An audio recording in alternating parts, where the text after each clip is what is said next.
Viral di media sosial, seorang wanita menjadi korban aksi pelemparan batu ke kereta Sancaka eksekutif.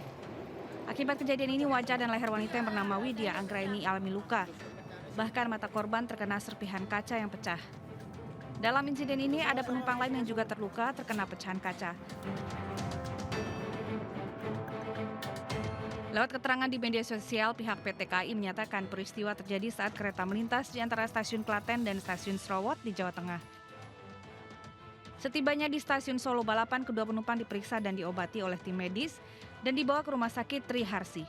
PT KAI juga sampaikan permohonan maaf dan tidak menoleransi segala bentuk vandalisme terhadap kereta api. PT KAI akan menyelidiki pelaku vandalisme dan pelaku bisa dikenakan sejumlah pasal dengan ancaman penjara paling lama 15 hingga 20 tahun.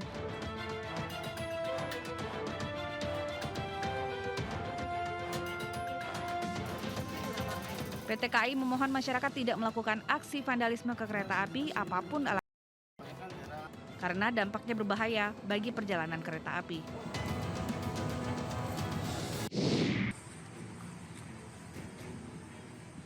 Detik-detik kebakaran yang melahap bus PO Haryanto terekam kamera warga. Api yang berasal dari bagian belakang langsung melahap badan bus di tengah jalan raya Temanggung, Jawa Tengah. Beruntung seluruh penumpang bus berhasil dievakuasi menyelamatkan diri. Peristiwa ini berawal saat bus yang berangkat dari arah Yogyakarta menuju Pati. Sesampainya di desa Kerajaan Pringsurat, tiba-tiba terdengar suara dari bagian belakang bus dan mengeluarkan percikan api. Jeblok gitu. Bagian apa, Pak? Belakang. Belakang. Jebloknya pelan, enggak keras gitu.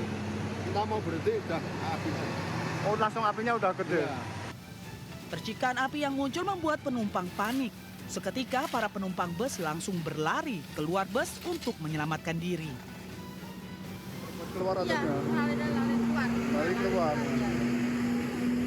Ini ibu mau kemana, Bu? Mau tujuan ke Kudus karena ada berduka, Mas. Kakak saya kan tidak ada.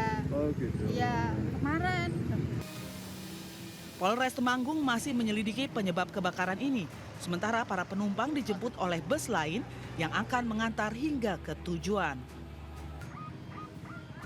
Dari Temanggung, Jawa Tengah, Didik Dono, iNews melaporkan.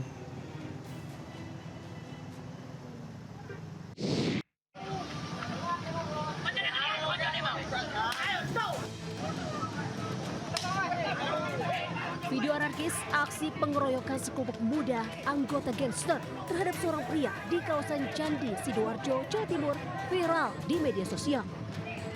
Dalam video terlihat sekelompok pemuda tersebut bertubi-tubi menganiaya korban yang sudah tak berdaya, dipukul dan ditendang. Kejadian bermula saat salah seorang anggota gangster meneriaki korban yang tengah melintas sebagai anggota gangster. Warga yang saat itu tengah ramai seketika percaya dengan teriakan seorang pelaku yang memprovokasi. Korban pun diserang hingga tak berdaya yang kini kondisinya kritis. Dari hasil penyelidikan polisi, terungkap korban bukan anggota gangster, namun tak sengaja melintas di lokasi kejadian. Sementara salah seorang pelaku yang berteriak melainkan anggota gangster yang sebenarnya. Karena tahu di situ lagi ada balap liar, lagi rame-rame, ada warga juga di sekitar banyak. Alhasil mereka percaya dengan teriakan salah satu dari tersangka itu. Diseret sesuai dengan video yang viral di media sosial.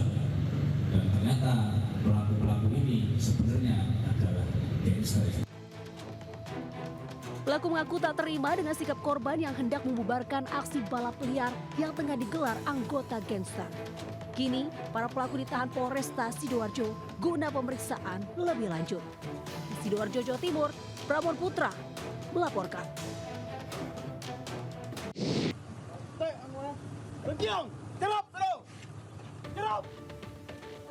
Sejumlah anggota BNNP Sumatera Barat mengepung sebuah mobil pribadi di kawasan Bukit Tinggi.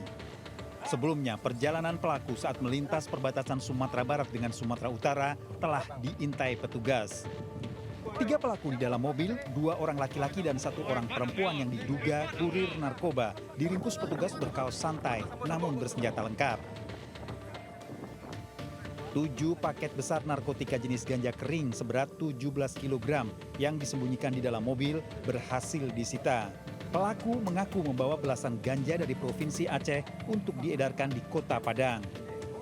Ketiga pelaku mengaku kurir narkoba jaringan lapas yang diperintah seorang napi di lapas Sawah Lunto yang saat ini tengah dikembangkan. Kini BNN masih melakukan pendalaman jaringan narkoba lintas provinsi para pelaku. Para pelaku dijerat pasal 114 ayat 2 Undang-Undang Nomor 35 Tahun 2009 tentang narkotika dengan ancaman hukuman minimal 5 tahun dan maksimal 15 tahun penjara. Dari Padang, Sumatera Barat, Budi Sunandar, iNews melaporkan.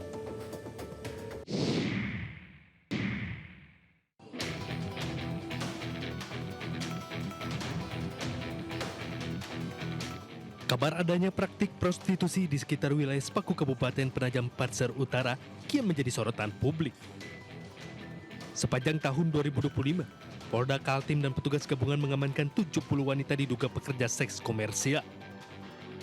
Petugas menyisir satu persatu kamar penginapan untuk mengungkap aktivitas prostitusi online yang meresahkan warga.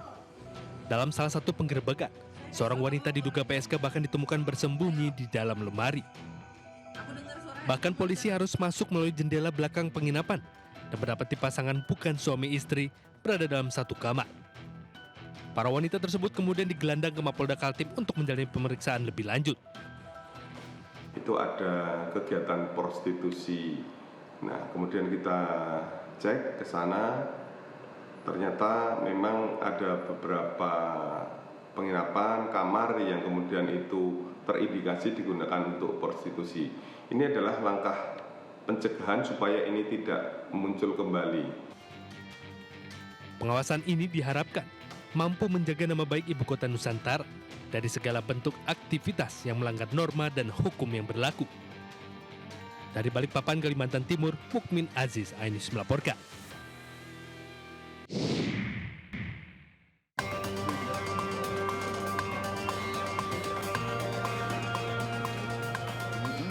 Warga di Jalan Gondang Dia Kecil, Cikini, Menteng, Jakarta Pusat dikejutkan oleh tewasnya seorang penghuni kos. Korban tewas dengan kondisi cukup mengenaskan, di mana seluruh kepala dan wajah terlilit lakban. Petugas kepolisian yang menerima laporan langsung mendatangi lokasi dan mengidentifikasi korban.